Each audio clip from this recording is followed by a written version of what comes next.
But the pedophiles, they don't marry the children that they get involved with sexually. Did you know that homosexuality was categorized as a mental illness by APA, which is the American Psychiatric Association? And there are multiple articles about this. TEDx speaker argues that pedophilia should be accepted as an unchangeable sexual orientation. Did a TEDx speaker say pedophilia is an unchangeable sexual orientation? And the articles go on and on and on.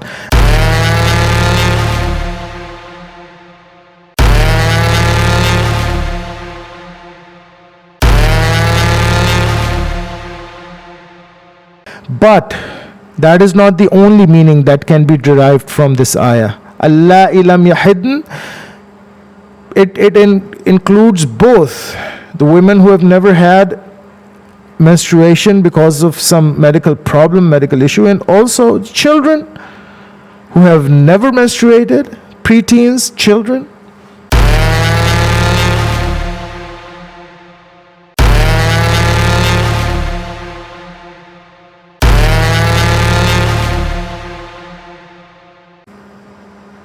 Bismillahir Rahmanir Rahim. Assalamu alaikum wa rahmatullahi wa barakatuh. Is our mother Ayesha radiallahu anha's marriage at the age of 6 to our Prophet sallallahu alaihi wasallam, according to a sahih tradition, a sahih hadith, problematic in our religion? Is it pedophilia? So does Islam promote pedophilia? Is it child marriage? Does Islam promote child marriage? Christian polemicists and propagandists have recently been talking a lot about this issue, especially in the wake of the woke and LGBTQ plus movements. And so I've been getting a lot of questions about this. It's not like I haven't addressed this before. You'd find older videos on my channel addressing this very issue. But let's comprehensively deal with this, and inshallah very quickly, very straightforwardly, hopefully inshallah in very easy to understand terms. I'm not going to present to you a research paper in this podcast. I'm going to try and make it as easy to understand as possible, and mostly I'd be going to the sources which are freely available on the internet, like Wikipedia and the rest. So inshallah bi'awnihi ta'ala, let's begin in the name of Allah. Bismillahir Rahmanir Rahim.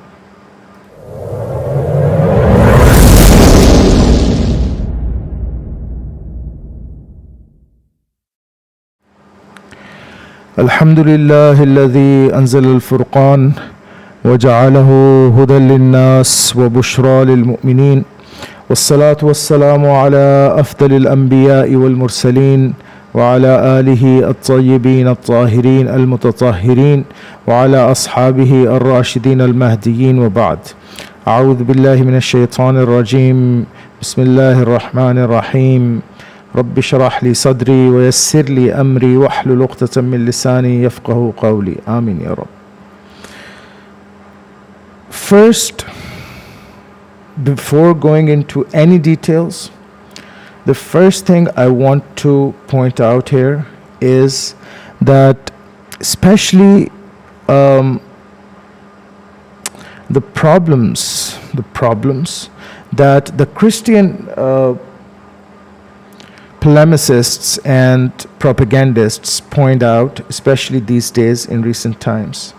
Please don't get thwarted by them. Please don't get agitated by them. Please don't get into doubts when you listen to any such polemicist from the Christian community. Just do a little research before you even get into this mindset of, oh, he's saying that, oh, that must be true then, just because it is coming out of the mouth of a Gora, of an Englishman or a woman, doesn't mean it's true. I mean, I'm really addressing this Gora complex thing in my region. Oh, because This is an English woman or an English man, it's an American, he's a European who's saying this. It must be true. They are superior to us. Their civilization is superior to us. Please, I mean, come on, don't be naive.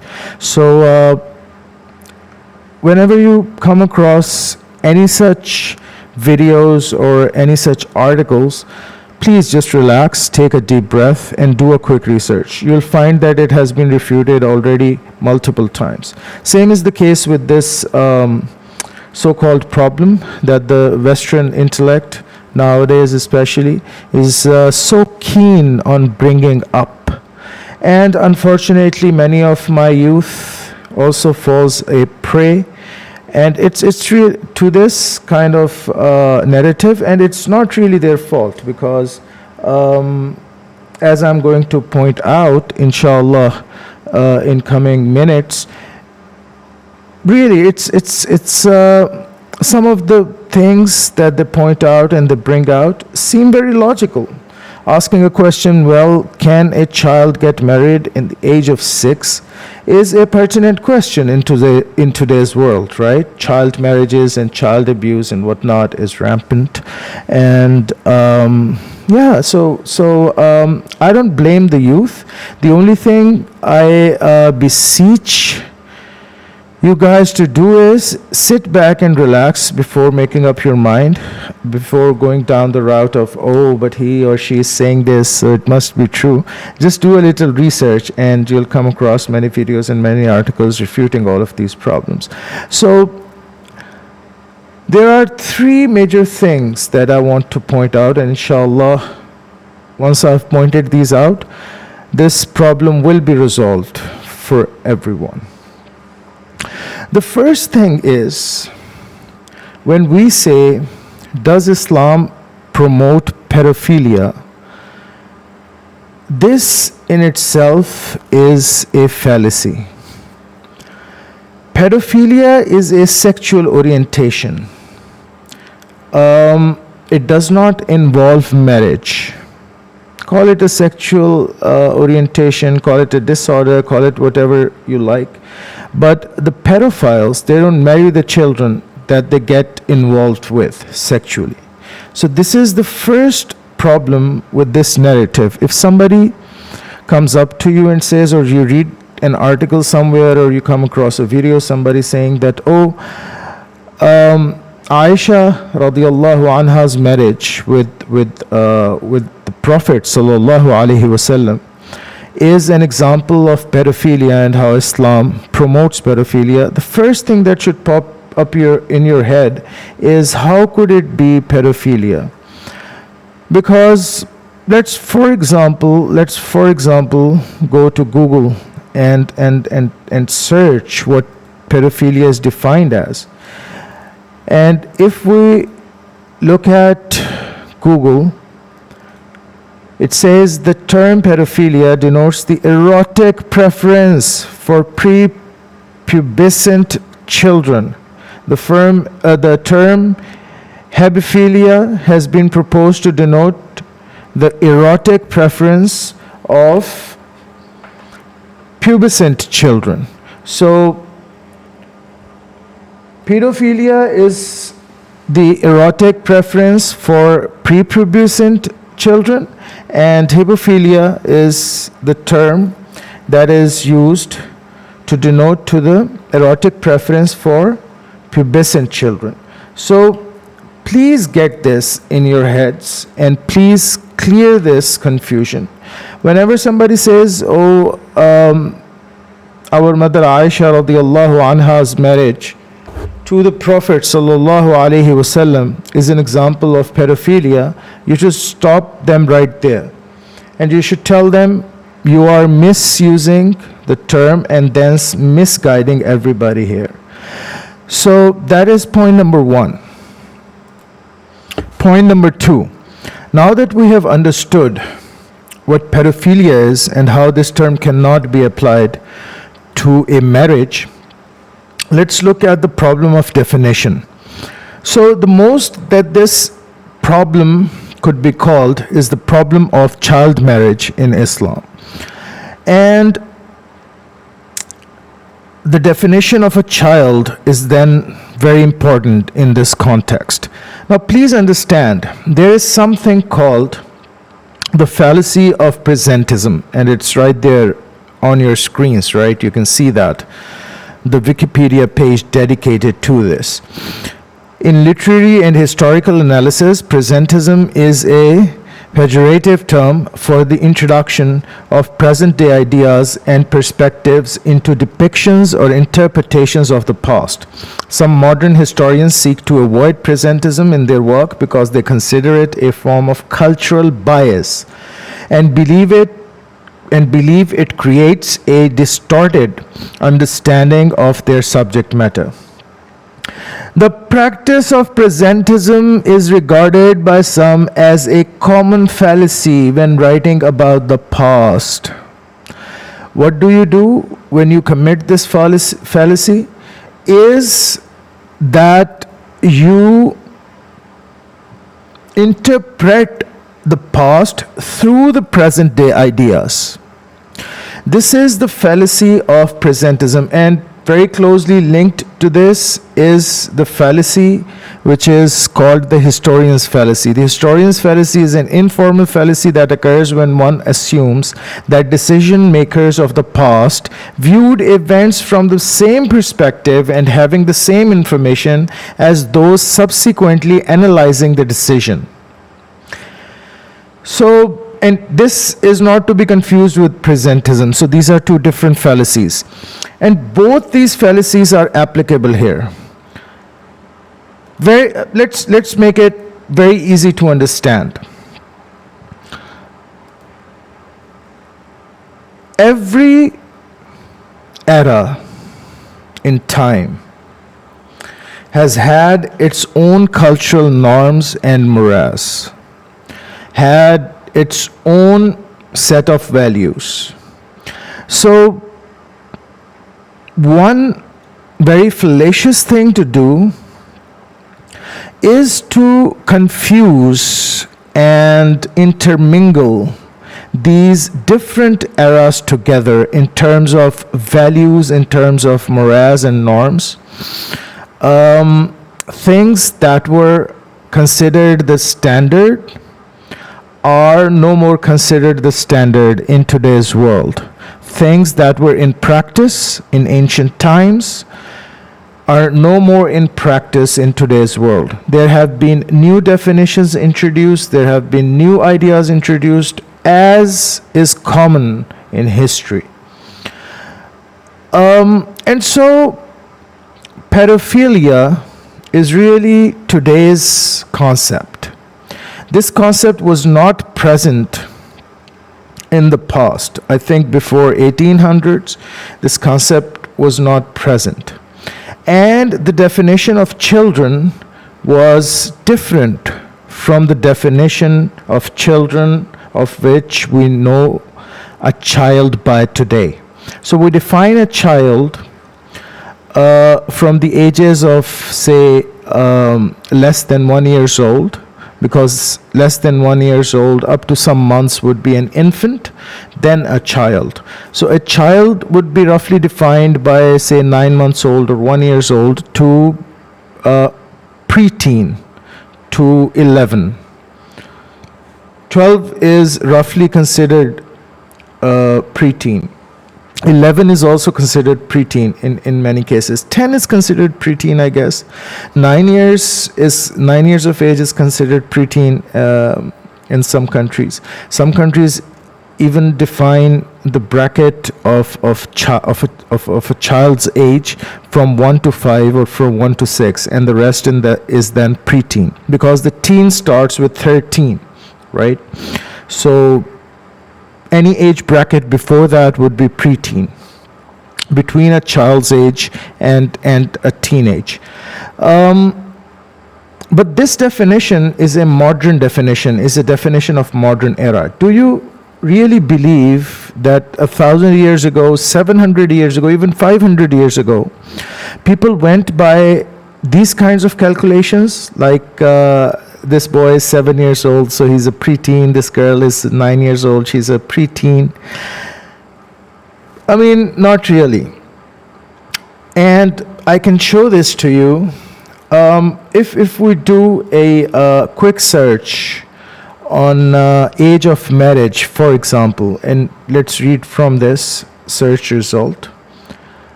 So I've just done a quick search on the internet, age of marriage in the past. For a marriage under the Marriage Act 1961, I think this is talking about America specifically, parental consent is required for the marriage of a party under the age of majority, which was formerly 21 but is now 18, right?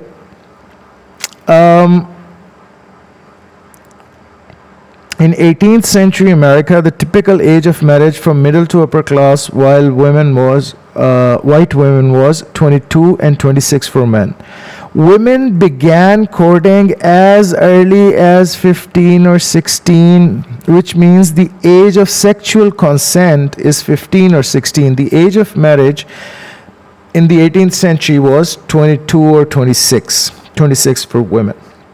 There's a difference between entering into a marital contract and having just sex, just sex. No strings attached, one night stand and whatnot. So a girl was considered an adult who could indulge into sexual acts by the age of 15. Fun fact, and this is actually relating to my field. That is why I'm bringing this up especially. Did you know that Juliet is 13 years of age in Shakespeare's play Romeo and Juliet? And do you know there is a sex scene in that play, right? So they consummate their love. They make love to each other. He's 16, she's 13. So age of consent, really, in the old days, even in European countries, even in the Western civilization, was not 18 or 20 or 21. A girl was deemed fit to indulge into sexual acts roughly by the age of 11, 12, 13. And that has been a norm for centuries. In fact, addressing students specifically from my region, from Indo-Pak region, if you guys go to your ancestors, to your parents, to your grandparents, and you ask them, for example, grandma, what was your age when you were wedded, or what was your mother's age, my great-grandmother's age when she got married, they would often tell you ages between 11 and 16. I can tell you this about my family.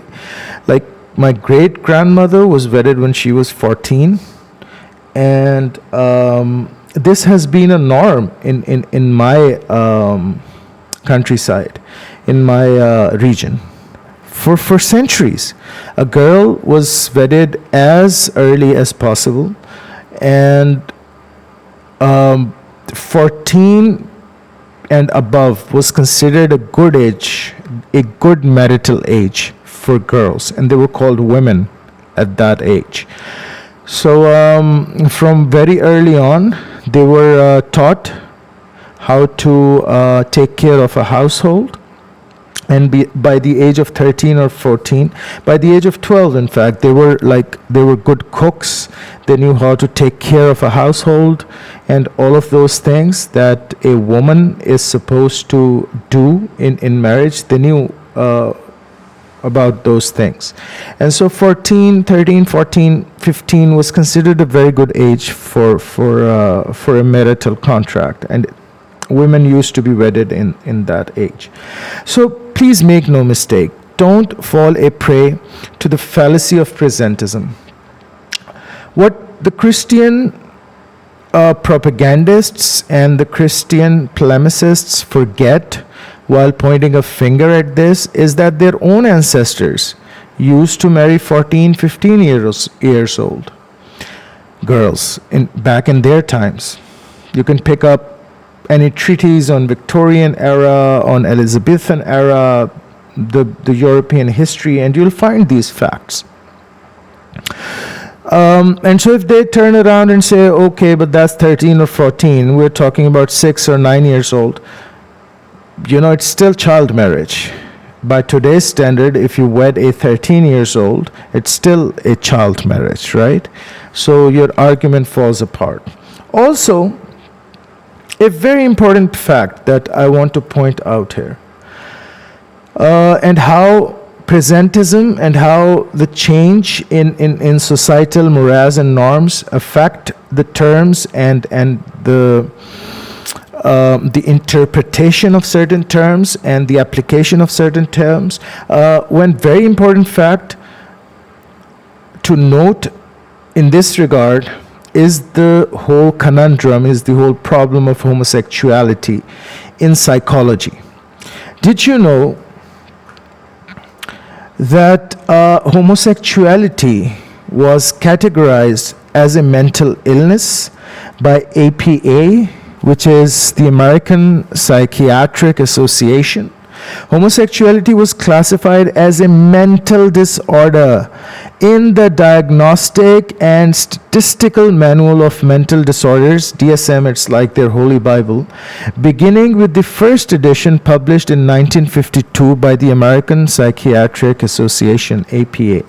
This classification was challenged by gay rights activists in the years following the 1969 Stonewall riots, and in December 1973, the APA Board of Trustees voted to declassify homosexuality as a mental disorder.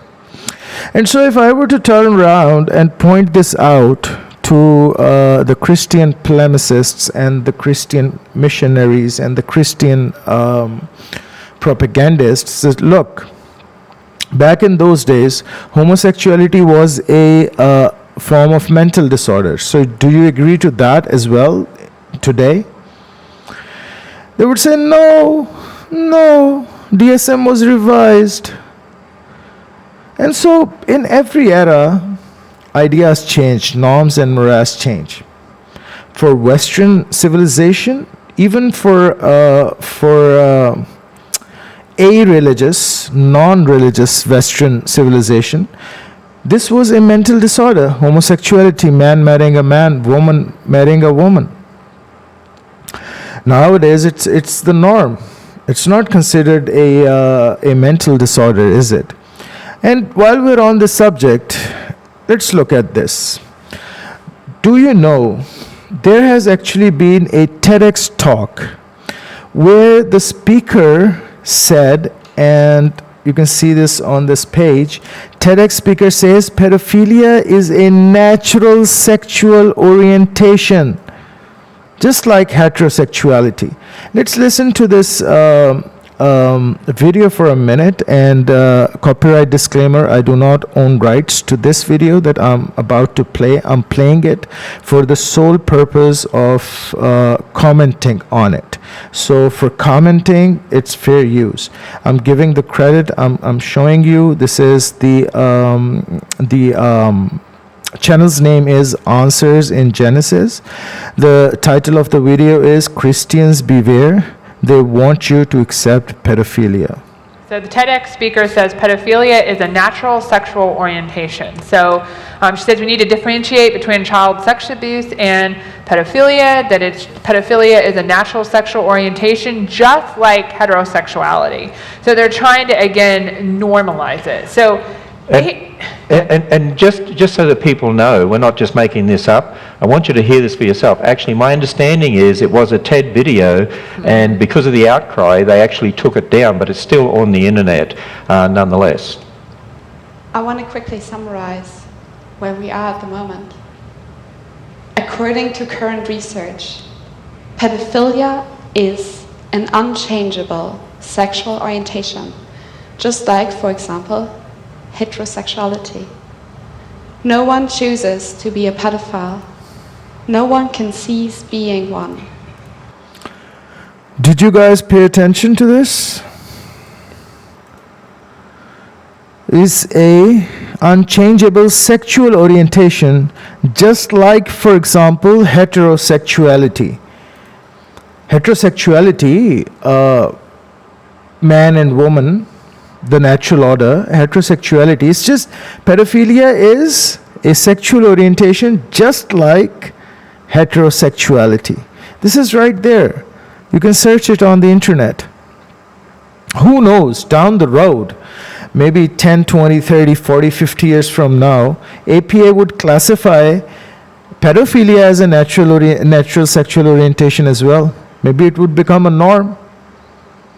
The way Western civilization's morals have been corrupted over time, I mean, this does not seem far-fetched.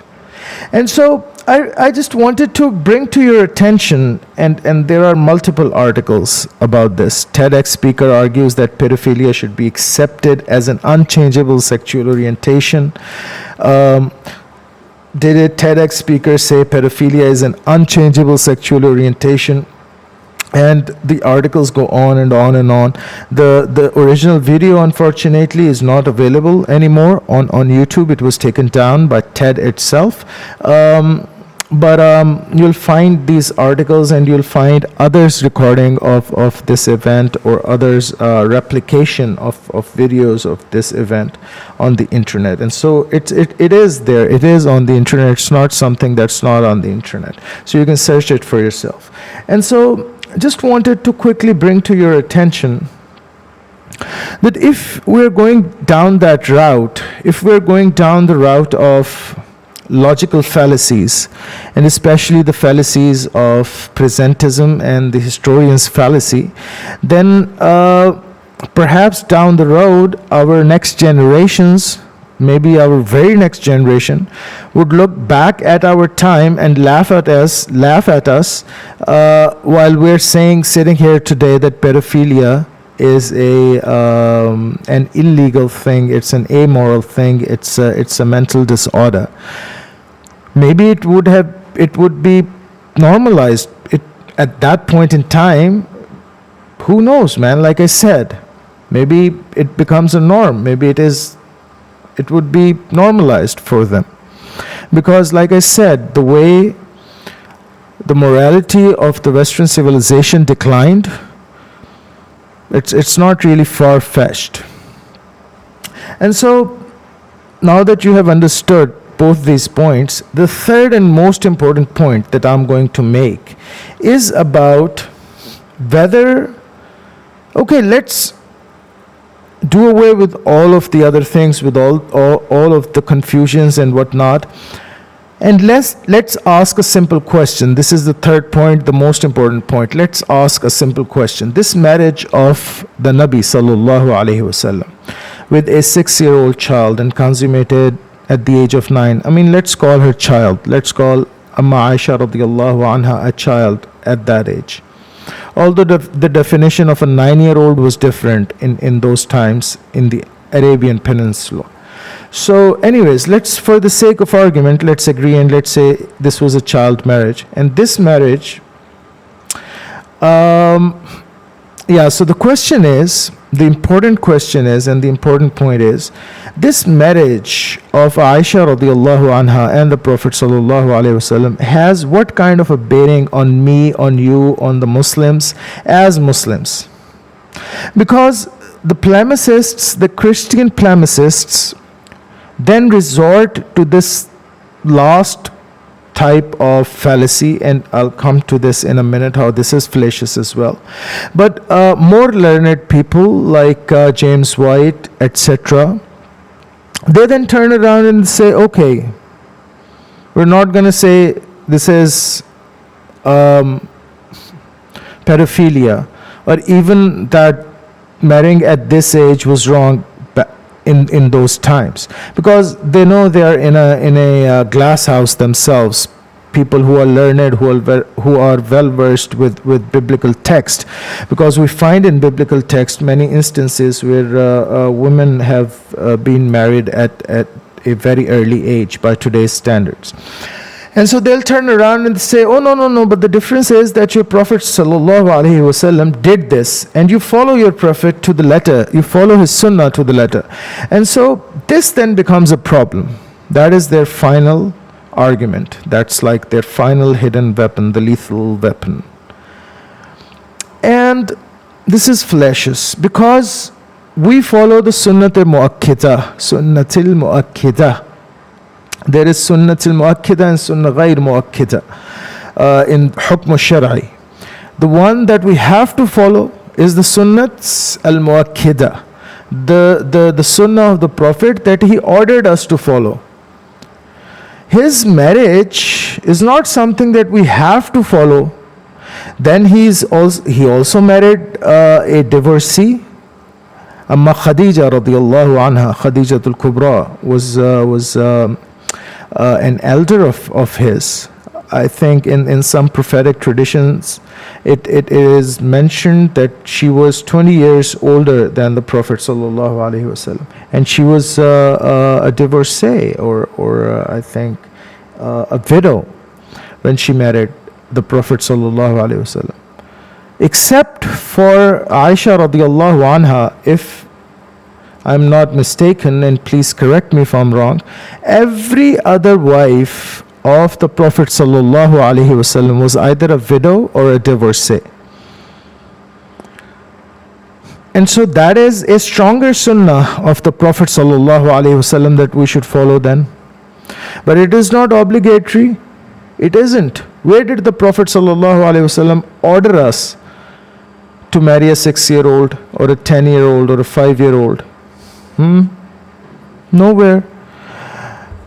And the Prophet sallallahu alaihi wasallam had 13 wives at some point in time in his life. So are we also going to marry 13 women? We can't marry more than 4. In fact, if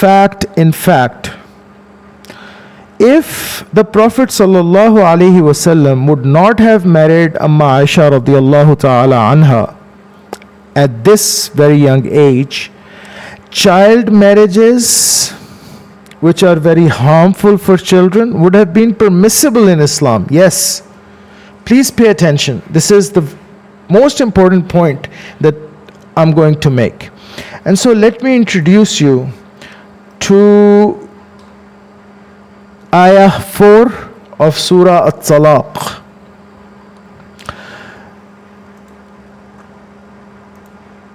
This is Ayah 4 from Surah At-Talaq. وَاللَّائِي يَئِسْنَ مِنَ الْمَحِيدِ مِن نِسَائِكُمْ إِنِ ارْتَبْتُمْ فَعِدَّتُهُنَّ 3 أَشْهُرٍ وَاللَّائِي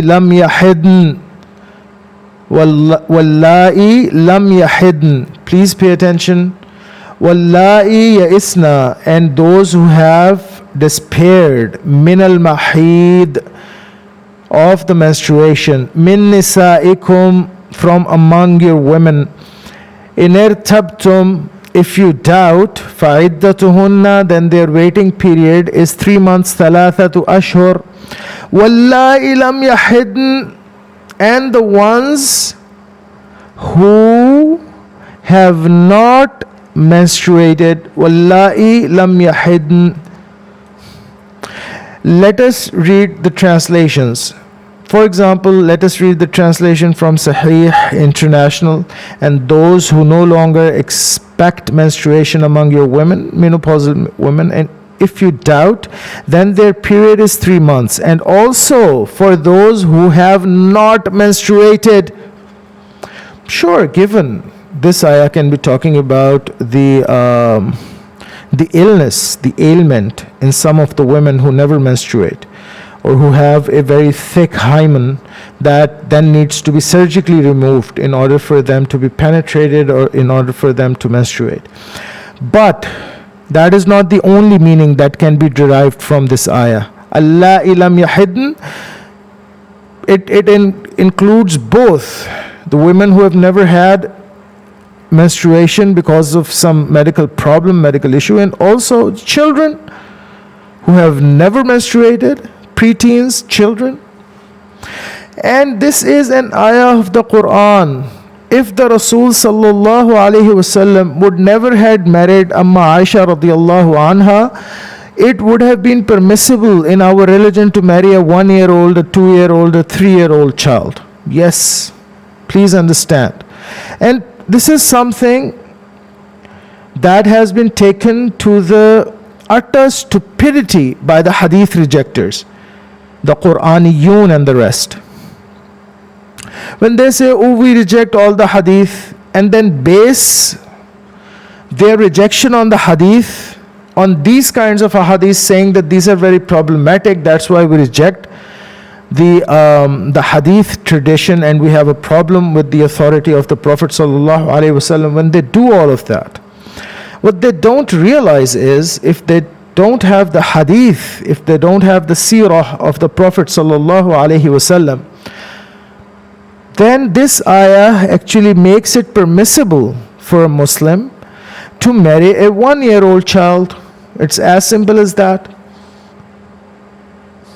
When our Prophet sallallahu alaihi wasallam married Ayesha radiallahu anha, first of all, he made clear that you can't, under any circumstances whatsoever, marry somebody who's younger than 6.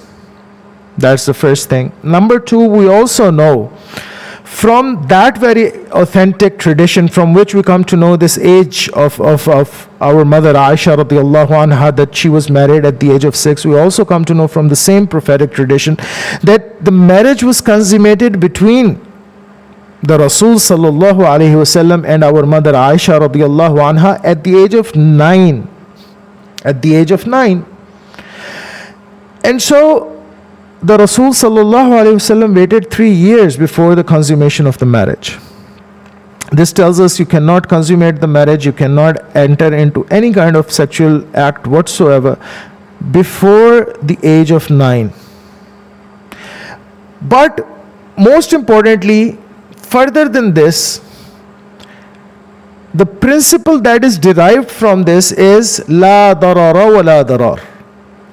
No harm principle. This is the hadith, this is a sahih hadith of the Prophet sallallahu alaihi wasallam, in which he said there can be no harm to any human being. And so if your current circumstances in the world today dictate that you marry somebody who's at least 18 years of age, this rule applies. In any case, when you're living in a land, it is Islamically decreed, it is a fard on you to abide by the laws of that land. If that land does not permit you to marry before the age of 18, how are you going to marry before the age of 18? And la darara wa la darar, even at the age of 18. Now here is where Islam is superior to the man-made jurisprudence and law. They have defined the limit as 18, 17 in some states, 16 I guess in Mexico, or I'm forgetting, but if I'm not mistaken, and please correct me if I'm wrong, I think the lowest age of consent in the world today is 15. So they have limited this. How about if a girl doesn't even mature mentally and emotionally by the age of 18? How about even if you marry a girl at the age of 18, which is a legal marital age, even if you marry her onto somebody at the age of 18, she'd still be damaged. She still get damaged. That would still be a trauma for her because of her physical condition, maybe because of her mental condition, emotional condition. So what are you going to do? If you take this to the court will say, 18 years, if she's 18 years, she's sui juris. And that's a technical term that I'm using. That's a technical law term. And so she can do pretty much whatever she wants to. But for example, you're the father or the brother, and you know that this would harm her. If you're a Muslim, then the rule would apply, no, la darara wa la darar, no harm principle. And you would simply say, this is harmful for her, that's it. Khalas, intaha al-mawdu'. So, our law is actually superior. We have not put a limit, a limiting denominator on the age of marriage. Why? Because primarily we are going to look at the no harm principle. And that is superior to putting a limit, to putting a denominator on a certain bracket on an age. It's far more superior. So I hope that this answers the question. This answers your question in detail. And if you got any more questions regarding this, if you have any other angles on this that you want to discuss, please don't be shy. Please don't hesitate to hit me in the comments, and please give this video a thumbs up and like and share. It helps in the reach. It helps my channel to reach more people, and also it helps me because of this. When it reaches more people, it would help me in making better content, even better content, and keep doing what I'm doing. So yeah, I'll leave you guys with it. أقول قولي هذا واستغفر الله لي ولكم ولسائر المسلمين والمسلمات والمؤمنين والمؤمنات الأحياء منا والممات والسلام عليكم ورحمة الله وبركاته.